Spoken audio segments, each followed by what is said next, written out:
সাবেত্রী ব্রত নামরে অর্থতা সে ব্রত করে পতি পুত্র ধন ও কন্যা লাভ হেবা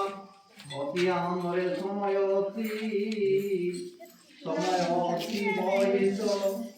କରିବା ଯାହା ଶୁଣି ଧର୍ମ ଦେବତେ ସ୍ଥିର ପଚାରିଲେ ଗୋପୀନାଥ ସେ ବ୍ରତ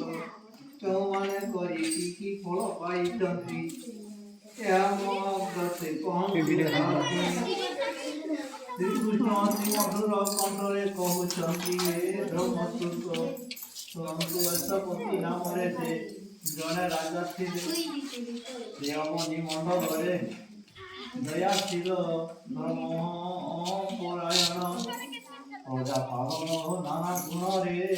ସୁଖ୍ୟାତି ଅର୍ଜନ କରୁଥିଲେ କୁବେର ଭଣ୍ଡାର କରି ତାଙ୍କୁ ଭଣ୍ଡାର ପରିପୂର୍ଣ୍ଣ ଥାଏ କେବଳ ତାହାଙ୍କ ପୁତ୍ର ରହିବାରୁ ସେ ରାଜାଙ୍କ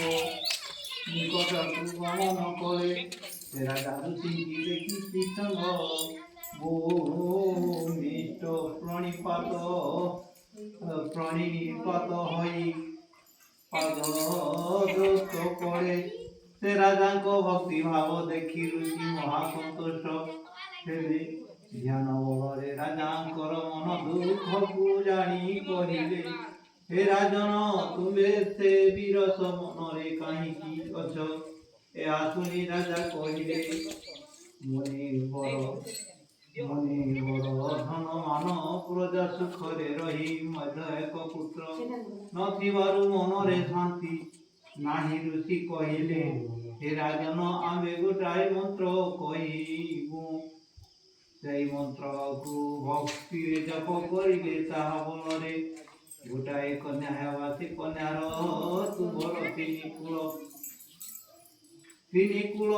ଉଦ୍ଧାର କରିବ ଏବଂ ମହିତୋରେ ଯଶ ରହିବା ତୁମେ ଏହି କଥା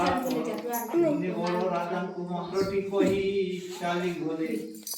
ସେହି ଦିନରୁ ଐଶପତି ରାଜା ନିୟମରେ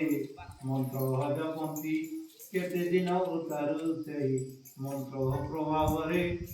ଏକ ଦୁହିତା ଶୁଭ ଲଗ୍ନେ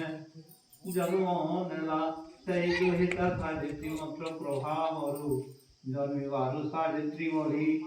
ସେ କନ୍ୟାର ନାମ ଦେଲେ ଚନ୍ଦ୍ରକ୍ଷ ଚନ୍ଦ୍ର ପକ୍ଷରେ ଚନ୍ଦ୍ର ବୁଦ୍ଧି ପରି ମାତା ପିତାଙ୍କର ସ୍ନେହର